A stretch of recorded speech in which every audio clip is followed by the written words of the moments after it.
Voici le secret pour que la création t'obéisse. Les créatures s'inclinent devant toi et deviennent tes alliés. Pour que l'or et l'argent deviennent non tes ennemis, mais tes alliés. Pour que les hommes se soumettent facilement à toi, sans manipulation ni contrainte. Pour que ce que tu désires puisse être saisi sans effort ni bagarre. Pour que ton patron te fasse faveur sans y être contraint. Pour que ton salaire soit revu à la hausse sans que tu ne prennes les trompettes. Pour que tu puisses rencontrer l'âme sœur en temps voulu. Le secret, c'est de saisir le cœur de celui qui a créé toutes choses. Et toutes choses, naturellement, t'obéiront. Beaucoup se rebellent contre les créateurs et espèrent que la créature leur obéisse. C'est impossible. Dans un royaume, celui qui est l'objet de toute attention, c'est le roi. Et lorsque vous trouvez la faveur du roi, vous trouvez aussi la faveur de ses sujets, si vous voulez, de toutes les créatures. Le scandale commence à l'église lorsque les gens aiment plus les choses ou les créatures que leur auteur. Désires-tu l'or et l'argent? Désires-tu la faveur des hommes? Cherche d'abord le royaume et la justice de Dieu. Et toutes ces choses afflueront vers toi sans effort. L'une des plus grandes difficultés de l'Église réside dans le fait de développer une relation de façade avec le Créateur et d'espérer saisir les biens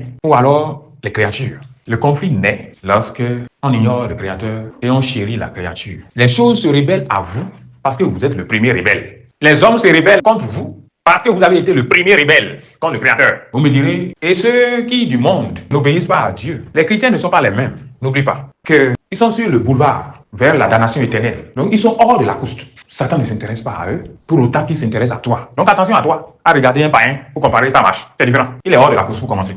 Donc les obstacles et difficultés auxquels tu es confronté sont liés au fait que tu es sur la piste de la vie éternelle. Si tu n'y es plus, tu n'es plus l'objet des attaques.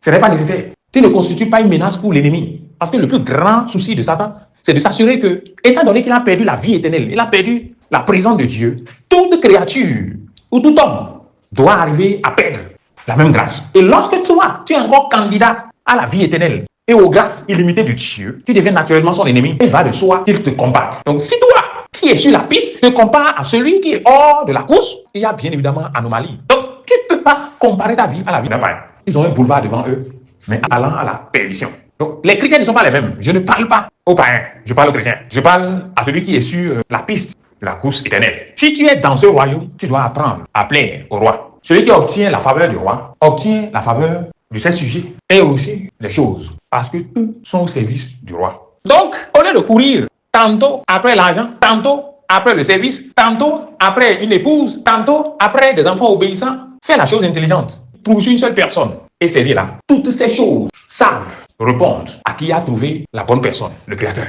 En définitive, les sages ne courent pas après les choses. Les sages courent après l'auteur des choses. Le saisissant, ils s'enrichissent de toutes les choses. La Bible déclare que l'Éternel Dieu est l'auteur de l'argent et de l'or. Mais je suis heureux de savoir qui n'est pas sur la terre, qui n'a pas besoin de l'argent et de l'or. Alors c'est pour qui? C'est un héritage des saints. Il n'a besoin ni d'argent ni d'or. Sa fierté, c'est que tu puisses t'en procurer et que tu puisses l'utiliser pour sa gloire. Il tire sa satisfaction dans le fait que toi, tu puisses être digne de recevoir ces choses-là en héritage et que tu puisses utiliser ces choses dans son nom pour sa gloire. Sa satisfaction se trouve là. Sinon, il n'a besoin ni d'argent ni d'or. Pourquoi alors l'argent, a priori, te résistera? Pourquoi l'argent se rébellera contre toi? C'est parce que tu n'as pas cherché le plaisir du Père. Je suis assez intelligent pour sourire après une seule personne, l'auteur des choses. Je suis convaincu de ce que les choses courront après moi. C'est la logique dans ce royaume. Je ne parle pas du monde, je dis dans ce royaume. Cherche-le, fais son désir, obéis-lui, paie le prix, sacrifie-toi pour sa cause. Et tu verras que toutes ces choses te seront données par surcroît.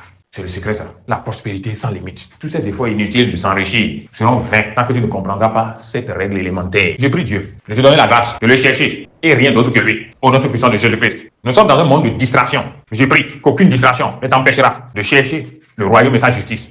Avec toutes ces choses dont le monde est rempli, tu dois te donner par surcroît. Au nom puissant de Jésus-Christ. Tu reçois la grâce de courir après une seule personne, l'auteur de toutes choses, et non après les choses. Au nom de Jésus-Christ. Et je prie que les choses, l'or, l'argent, l'abondance, accourent vers toi pendant que tu cours après le Créateur. Au nom puissant de Jésus-Christ. Au nom de Jésus-Christ, nous avons prié. Amen.